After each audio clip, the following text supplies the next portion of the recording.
الله وبركاته. بسم الله الرحمن الرحيم نحمده ونصلي على رسوله الكريم أما بعد. Brothers and sisters, we continue our book Riyad-us Saliheen by Imam Nawawi rahmatullah alayhi. This is the book which Imam Nawawi rahmatullah alayhi begins from the very beginning part with ikhlas and tawbah and sincerity, and discusses many aspects of an individual life that we can benefit spiritually, and in so many aspects of our life be able to connect ourselves with Allah subhanahu wa ta'ala. So we begin the 52nd chapter of the book, and the chapter is Babu Fadl al-Raja, which means the virtues or the excellence of good hopes. We talked about Babu al-Raja, the excellence, we talked about just keeping hope itself, but now from this particular point, Imam Nawawi rahmatullah alayhi will give us multiple examples on the importance or the excellence of keeping good hope with Allah subhanahu wa ta'ala.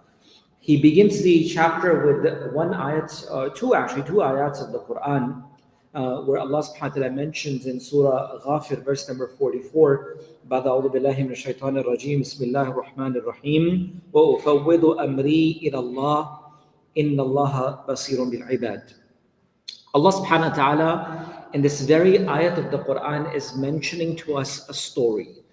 And now what is this story? We find this from the hadith of Rasulullah sallallahu alaihi wasallam. And from the hadith of Rasulullah sallallahu alaihi wasallam, we find the commentary of this. And it is mentioned that this particular story took place at the time of the nation of, Musa alayhi salam and the people of Fir'aun. So as we know that Fir'aun himself was one of the most tyrant kings of his time, to the point that where he took the life of more than 70,000 children just so that he could save his own kingdom. And then as we know that he had so much difficulties and persecutions and hardships on the people of Bani Israel, the people of Musa alayhi salam. So as we know that from within the people of Bani Israel, Allah subhanahu wa ta'ala selected and chose few people to accept Islam and to believe in Allah subhanahu wa ta'ala, to be truthful and to be rightful. And amongst those individuals was the wife of Fir'aun, Asiya, the Quran mentions.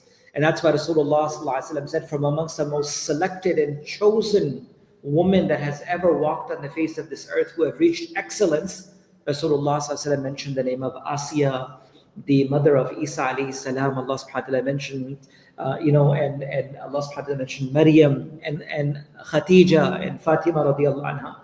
So she was from amongst them. So selected people from amongst the people of Fir'aun accepted Islam. And one of the individuals from amongst the people of the nations of Fir'aun accepted Islam was this individual who said this statement.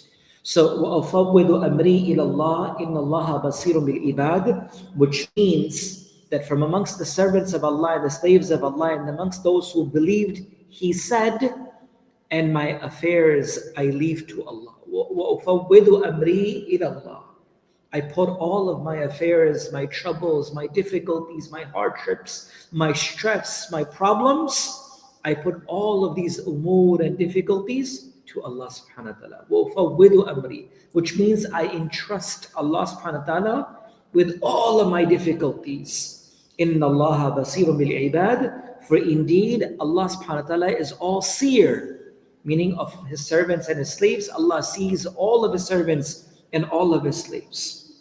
فَوَقَى اللَّهُ سَيِّئَاتِهِ مَا مَكَرُوا. Then Allah subhanahu wa ta'ala further mentions, so Allah subhanahu wa ta'ala saved this individual from the evil that was being plotted against this individual. So this is the text of this ayat of the Quran. So the ulama of tafsir have mentioned that this was a person from amongst the people of Fir'aun who believed, who trusted Allah subhanahu wa ta'ala. And his iman became known to the people of Fir'aun. And just like Asiya, his own wife that he punished, or the people who believed in Allah subhanahu wa ta'ala and the Prophet of Musa alayhi salam, he began to punish. They began to plan against this man as well. A rajulun mu'min, a person of iman, a person of faith. So when he received the news that the people of Fir'aun and his army is planning and plotting against you to destroy you or to punish you or to give you difficulty, he said these words. And he says, وَأُفَوِّضُ أَمْرِي إِلَى اللَّهِ.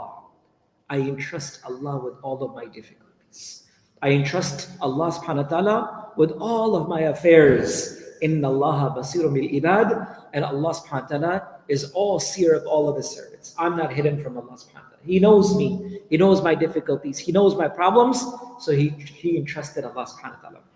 So what did Allah subhanahu wa ta'ala do? That the plot that was being made against him, Allah protected this individual.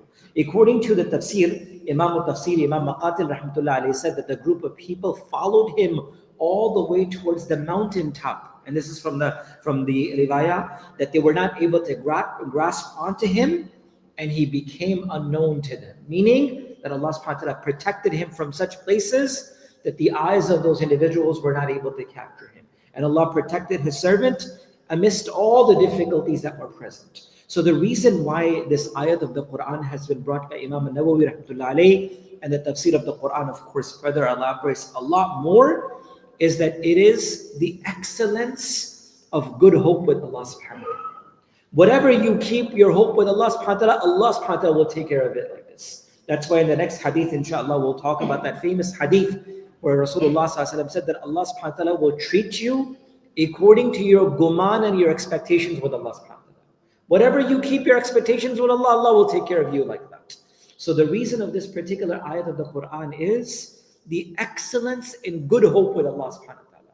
Even in the most difficult situation, keep the best hope from Allah subhanahu wa ta'ala. For indeed, He will take out ways in the most difficult of the situations. May Allah give us tawfiq and ability to practice whatever good has been shared, inshallah. And just a quick reminder, starting this Jum'ah, this Friday after Isha Salah, we'll have a short session, not very long, but a short session for half an hour on the tafsir of Quran. As we are embarking upon the month of Ramadan, it is important for us to get used to the book of Allah subhanahu wa ta'ala. So inshallah, for the next 4 to 5 weeks before Ramadan begins, we will go through the in-depth study of Surah Al-Fatiha. Its revelation, its name, its blessings, how the tafsir of the Quran is written, so that we can really become attached to the book of Allah subhanahu wa ta'ala before the month of Ramadan begins. So please do take out some time after Isha, maybe 30 minutes inshallah, for the next few weeks that we are welcoming the month of Ramadan. May Allah accept from all of us inshallah. Subhanallah wa bihamdihi.